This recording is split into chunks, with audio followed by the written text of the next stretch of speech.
Bonjour les amis, alors on continue avec les boucles de répétition. On va voir deux boucles de répétition. La boucle while et l'autre boucle do while. Bon, c'est un petit peu, ça paraît similaire, mais on va voir les différences. Alors, on va créer un nouveau projet.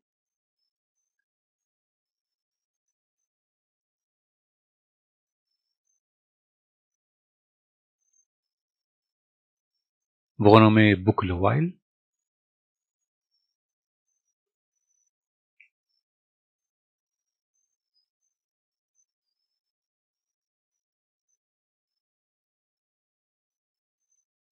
Ensuite, créer. Alors, la dernière fois, nous avons vu la boucle for. Et nous avons vu comment fonctionne la boucle for. On définit une variable, on initialise, ensuite on crée une condition. Et cette condition, c'est elle aussi qui va nous créer la limite. Par exemple, for une variable de 1 à 10 exécute telle instruction. Donc elle va exécuter jusqu'à ce qu'elle arrive à 10. Bien. Maintenant on va voir notre boucle, la boucle while. Dans la boîte à outils, vous allez créer un bouton.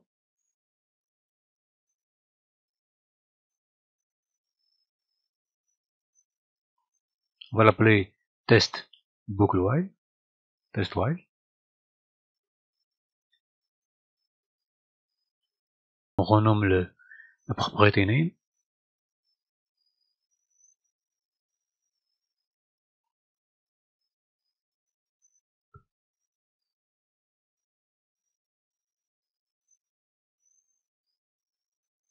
Alors vous allez double-cliquer.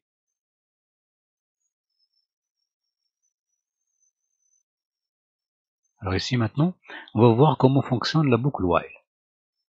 Alors je vais écrire ça, ensuite j'explique.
On exécute.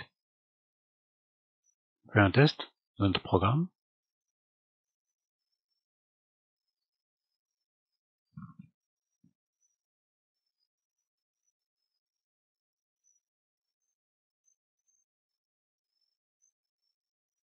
Bien.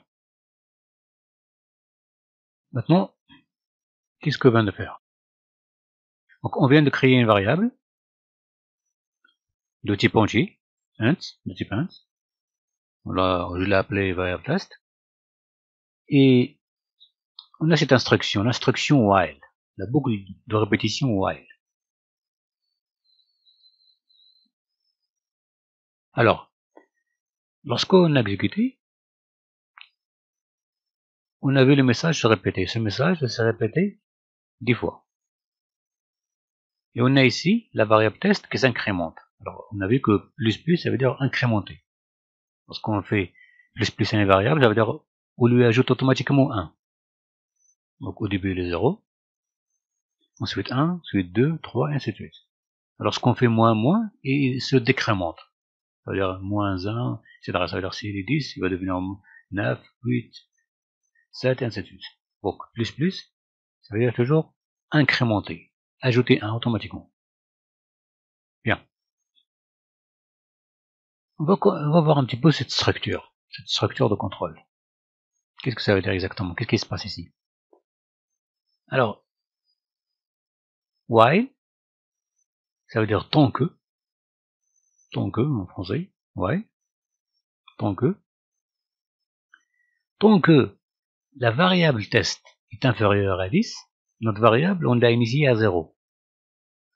Donc, tant que notre variable est inférieure à 10, est-ce que la variable test est inférieure à 10? Oui, il a la valeur 0. Il est inférieur à 10. Donc, tant que notre variable est inférieure à 10, tu exécutes ces ordres d'instruction qui sont entre les deux accolades. Donc, ces deux accolades appartiennent à l'instruction while. Et donc, tout ce qui est entre ces deux accolades, il va être exécuté tant que la variable test est inférieure à 10. Donc, au début, la variable test à 0. Donc, ici 0 est inférieur à 10, oui. Donc, il va entrer ici, il va exécuter. Qu'est-ce qu'il va faire? Il va nous afficher un message, bonjour. Ensuite, il passe à l'instruction suivante. Qu'est-ce qu'il va faire? Il va augmenter la valeur de la variable test par 1. Donc, il est 0, donc il va l'augmenter. 1. Il va le jeter 1. Donc, ça devient 1. Donc, ça tourne. Pourquoi? C'est une boucle. Une boucle, ça veut dire ça tourne. Ça revient ici. Est-ce que variable test est inférieur à 10? Oui. La variable test est égale à 1. Donc 1 c'est inférieur à 10. Donc il va exécuter. Il va nous afficher bonjour. Ensuite il passe à cette instruction. Cette instruction va augmenter la valeur de test. La variable test avait 1, maintenant il va devenir 2. Il tourne. 2 c'est toujours inférieur à 10. Et ainsi de suite. 3, 4, jusqu'à 9. Il va arriver ici 9. Est-ce que 9 est inférieur à 10? Oui. 9 est inférieur à 10. Donc il va passer ici, il va nous afficher le message bonjour. Ensuite, il passe, d'accord, à augmenter la valeur de notre variable. Et à 9, il va ajouter un 1, ça devrait un 10. Et ça tourne. Est-ce que 10 est inférieur à 10? Non. 10 n'est pas inférieur à 10. Et du coup, il n'exécute plus. Bien sûr, lorsqu'il n'exécute plus, il va sortir de la boucle, il va venir ici. Voilà ce que ça fait la boucle while. Alors, la boucle while, elle va tester sur une condition. Ça, c'est une condition. Une expression booléenne. Une condition. Ça, c'est notre condition. Tant que cette condition est vraie, tu exécutes ces instructions. Voilà ce qu'on dit à notre programme. Tant que la condition qui est ici est vraie, tu exécutes ces instructions. Bien. Maintenant, regardez ça. Si je mets ici 10, on enregistre, ensuite j'exécute.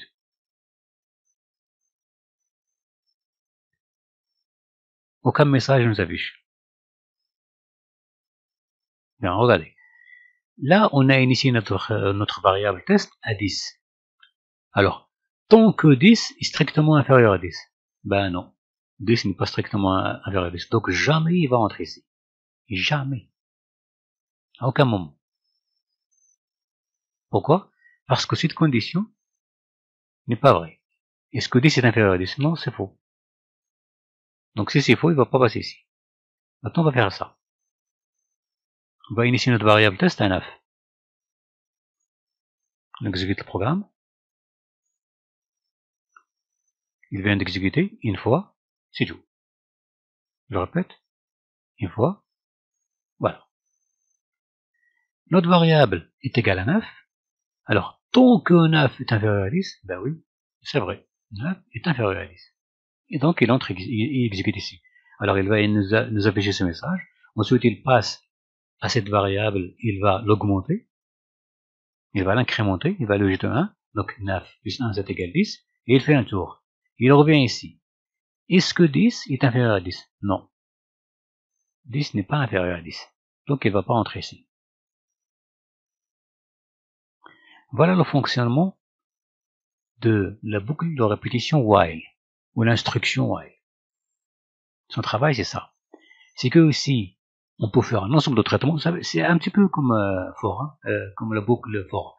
Ça veut dire, il peut traiter n'importe quelle instruction. Il peut aussi ici dans la boucle while, traiter aussi des grilles, des lignes, les lignes des grilles comme on avait avec for. Bon, par exemple, avec ça, dire, par exemple, tant que la variable est inférieure au nombre total de lignes. Ben, par exemple, des lignes, et du coup, on fait un ensemble d'instructions. Mise à jour du produit, mise à jour de la quantité en stock, etc., etc. La boucle while joue un petit peu le même rôle que for. C'est juste que il se différencie, bien sûr, dans les caractéristiques. Et chacun a sa façon de contrôler sa boucle. Donc c'est ça qui est important dans la boucle while. Donc la boucle while, si la condition n'est pas vérifiée, vous pouvez jamais entrer ici. Jamais. Il faut bien comprendre ça. Avec la boucle while, si cette condition n'est pas vérifiée, si la condition qu'on met ici n'est pas vérifiée, d'accord, ça veut dire qu'elle n'est pas vraie, on ne pourra jamais entrer ici. C'est-à-dire on n'entrera jamais entre les accolades. Jamais. Et il faut vérifier, il faut veiller à la condition. Bien sûr, si on met aussi 11, c'est pareil, c'est la même chose. Il n'y a rien qui va se passer. Parce que 11 n'est pas inférieur à 10. Voilà. Donc, le seul moment où on peut entrer pour exécuter des instructions, on peut avoir plusieurs instructions, comme je l'ai. D'accord? Plusieurs, on peut même avoir des milliers de lignes, si on veut, de code. Donc, si notre condition n'est pas vérifiée, il n'y a rien qui va s'exécuter. Bien. Maintenant, on va voir autre chose. Alors, on va mettre en commentaire. On va mettre en commentaire while. Il est jusque deux accolades, on va les mettre en commentaire. Bien. Vous venez après, là, autour à la ligne. Et voilà ce que vous allez faire.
Maintenant, on va exécuter.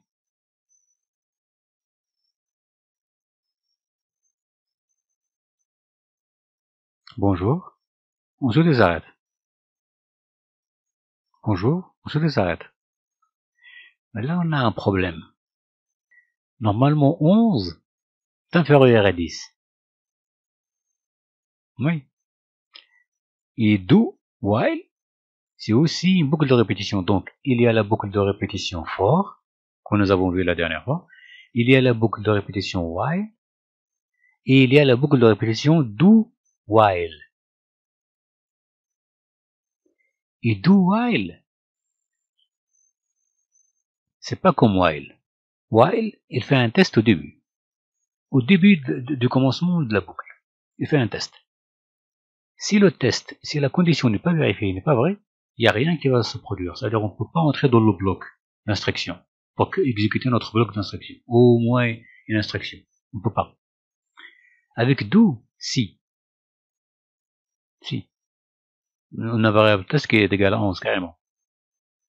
Et pourtant, on entre, on exécute, on incrémente notre variable, ça devient 12, et c'est juste là qu'il vérifie, il nous dit en fait que variable test n'est pas inférieur à 10. Même 11 n'est pas inférieur à 10. Imaginez là, il va entrer, ça devient 12, et du coup 12 n'est pas inférieur à 10. Bah oui. Parce que ici, do while, le test, il est fait à la fin de la boucle. while fait le test au début de la boucle. Cette condition, elle est faite au début de la boucle. Avec while, cette condition, ce test, il est fait à la fin de la boucle. Donc, avec while, si la condition n'est pas vérifiée, jamais on entre dans la boucle. Donc il n'y a aucune exécution, aucune. Avec do, au moins, il y a une exécution, au moins. Au moins, on va exécuter une fois. C'est-à-dire la première fois on va entrer, et ensuite lorsque la condition n'est pas vraie, ça y est, on sort. Et on quitte la boucle while. Donc avec do, ou plutôt la boucle do. Donc avec la boucle do, on a au moins une exécution. C'est-à-dire pour une fois, on va exécuter. Ensuite, si la condition n'est pas vérifiée, on sort de la boucle. On va à la suite du programme. C'est la différence principale qui existe entre while et do while. C'est celle-là. Et ça dépend des situations dans lesquelles vous allez être. C'est ça. Il faut bien comprendre ça. While, je répète, while, avec la condition, d'accord, s'il n'est pas vérifié, s'il n'est pas vrai, s'il est fausse, on n'entrera jamais ici. Do, on entre, on exécute, c'est juste après qu'on vérifie la condition. Alors, si la condition elle est fausse, la boucle suivante n'est pas exécutée. On sort. Voilà. Maintenant, pour les exécutions, pour la façon d'exécuter, c'est comme for, c'est comme while, ça veut dire comme do while. Vous mettez les instructions que vous voudrez, de calcul, de traitement, des messages, peu importe. D'accord? Ce qui change, c'est le contrôle des conditions. C'est le contrôle qu'on va appliquer à la condition. Avec for, bien sûr, on contrôle nous-mêmes. C'est-à-dire, on lui dit, tu commences à partir de ce moment jusqu'à un autre moment. Ça veut dire à partir que notre valeur variable a une quelconque valeur, par exemple, je sais pas, le 10, jusqu'à 20. Donc là, on contrôle un petit peu le nombre de fois. Et ça, bien sûr, si on incrémente avec 1, si on incrémente avec 2, 3, etc., on a une autre façon de contrôler. Avec while et do, c'est une autre façon de contrôler les boucles. D'accord? On met une condition et on vérifie. Bien sûr, attention, dans la programmation, ça va pas se faire toujours. Hein. C'est-à-dire le fait qu'on augmente ici, c'est juste là pour montrer un test. D'accord? Dans la programmation, dans les exemples, on verra un petit peu, surtout lorsqu'on va traiter les grilles.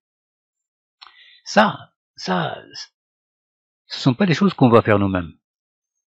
C'est-à-dire, on doit être face à un programme. Par exemple, imaginons que vous allez exécuter un ensemble d'instructions tant que ce n'est pas la fin de la journée. Vous allez, par exemple, on va contrôler la date ou l'heure. On va contrôler l'heure. On va créer une variable heure qui vérifie l'heure. Il est encore 16 heures du soir, il est encore 17 heures, il est 17h30, il est 18h moins 10, il est 18h moins 5, il est 18h, là on s'arrête. Par exemple, la gestion des lampes, vous laissez allumer une lampe tant qu'on n'est pas arrivé, par exemple, à 18h, etc. Il y aura ce genre de test. Alors là, on fait un test. D'accord? Voilà. Ou par exemple, vous vérifiez si quelque chose est plein. On remplit, par exemple, je sais pas, un cube, on le remplit de quelque chose, et on mesure. Et il y a une limite, par exemple. Et lorsque le remplissage atteint une certaine limite, ça y est, on s'arrête. Et ainsi de suite. Donc c'est ça.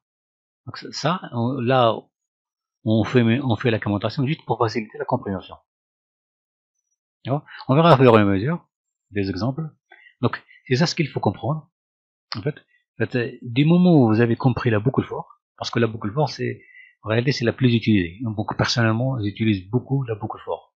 Surtout lorsque je traite des données à partir des bases de données. Surtout sur SQL Server, etc.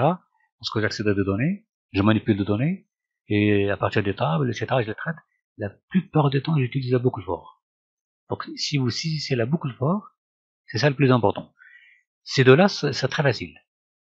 While, do while, c'est très facile. pas vraiment compliquée, c'est très facile, mais celle qui est la plus efficace, celle-là est beaucoup fort. Mais ça aussi, et quand on verra, on va faire aussi des exemples, on va faire des exercices concernant les boucles, et on comprendra mieux. Bien. La même chose maintenant, bien sûr, si on existe dans l'ordre inverse, c'est la même chose. Si on va faire ici, par exemple, on décrémente. Maintenant, juste si on décrémente, d'accord, il faut faire attention ici. Si vous décrémentez, il faut vérifier la condition. Là, ça commence en 11, d'accord. Si on décrémente ici, bon, ça deviendra 10, donc ça va sortir. Donc, ici, on va laisser, par exemple, 11. On va venir ici, et on va dire, tant que notre variable est supérieur à quelque chose. C'est-à-dire, vous allez afficher le message, tant que ma variable, il est encore supérieur. C'est pour ça que je vous dis la dernière fois avec la boucle for, il faut faire très attention lorsque maintenant on décrémente, on diminue la valeur. Il faut faire très attention à la condition que vous utilisez. Je vais afficher mon message, tant que quoi? Tant que ma variable, d'accord, est supérieure à une valeur. Parce que si dès le départ vous dites inférieur à une valeur, donc il y aura un problème. Déjà ici, si on le laisse comme ça, vous allez voir, ça va s'exécuter une fois, ensuite ça va sortir. Une fois, c'est tout. Une fois, c'est tout. Pourquoi? Parce que là, c'est 11. Donc, il va afficher les messages. Ensuite, il va décrémenter. Ça devient combien? Ça devient 10. Est-ce que 10 est inférieur à 10? Non. Donc, il quitte. Pourquoi? Parce que ici, c'est pas la question est-ce que inférieur ou pas. Non. Là, on doit inverser. Donc, il faut faire très attention à ça. Parce que regardez maintenant ce qui va se passer. Regardez. Si vous faites pas attention, regardez. Imaginons qu'on va laisser ça, on va vers ça 10. D'accord? Alors, si on fait 10 ici, qu'est-ce qui va se passer? Donc, le programme va entrer ici. Il va exécuter bonjour. Ensuite, il passe à celle-là. Il va décrémenter. Ça devient combien? Ça devient 9. Est-ce que 9 est inférieur à 10? Oui. Donc, il va continuer à exécuter. Ça devient combien? 8. Est-ce que 8 est inférieur à 10? Oui. À votre avis, à quel moment il va s'arrêter? Il va jamais s'arrêter. Pourquoi? Parce que 8, 7, 6, 5, jusqu'à 2, 1. Lorsqu'il arrive à 1, est-ce qu'il va s'arrêter? Non. Il va décrémenter. Ça devient 0. Est-ce que 0 est inférieur à 10? Oui. Inférieur. Il va continuer. 0, on va la décrémenter. Ça devient combien? Ça devient moins 1. Est-ce que moins 1? Oui. Moins 2, moins. Ça va jamais s'arrêter. Pourquoi? Parce qu'ici, notre condition ne veut rien dire pour lui. Ça veut rien dire. Ce test ne serait, c'est-à-dire, il va rester toujours vrai. Pourquoi? Parce que dès le départ, on a décrémenté d'une valeur qui est inférieure à l'autre auquel on se compare. Donc, il sera toujours inférieur. Dès le départ, il est inférieur, on est en train de la décrémenter. Donc, il sera toujours inférieur. Surtout dès le départ, on a commencé avec 10 ou 9, etc. Donc, toujours. Donc, faut faire attention à ça. Et là, on va faire un test, vous allez voir que ça va pas s'arrêter. Ça va faire comme un bug. Il ne va pas s'arrêter. Alors, vous pouvez rester comme ça toute la journée. Il va pas du tout s'arrêter. Hein. Il va pas s'arrêter. Bien sûr, pour arrêter ça, d'accord, vous venez dans votre studio, vous appuyez sur carreau, hein, arrêtez le débogage. Bien. Donc, il faut faire très attention aux conditions. Là, si votre condition tombe dans ce genre de cas, il y aura un bug de votre programme. Il va pas du tout s'arrêter. Bon. Là, on exécute tant que notre variable est supérieure à quelque chose. Pourquoi? Parce qu'on est en train de décrémenter. Donc là, il faut faire très attention. Lorsqu'on décrémente, il faut faire très attention à notre condition. Donc, on va dire ici, supérieur. On exécute.